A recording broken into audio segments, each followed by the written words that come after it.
KPIX 5's Jessica Flores is live in Concord to explain how this all unfolded. Jessica?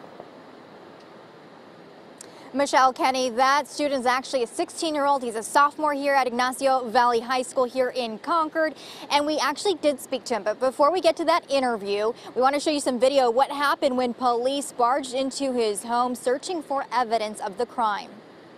Open the door.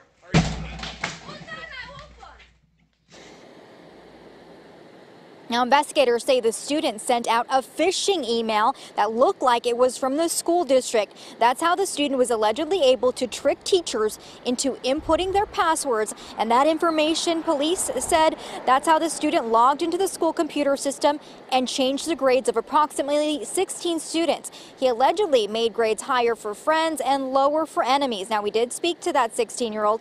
He says the school system was pretty easy to hack into, but he's now sorry. Very easy. It was like beginner level, and I'm sorry for the teacher that I hacked. And I mean, I kind of want to get this out as like an experience. Like I wish I could be like an IT type person and work with the top-notch level. Now, a canine was used to sniff out the student's home, and that canine was looking for electronic evidence. It found an SD card containing evidence hidden in a tissue box. The Secret Service was also used in this investigation, and this student faces serious criminal charges, possibly up to 14 felony charges. Reporting live here in Concord, I'm Jessica Flores, KPIX 5.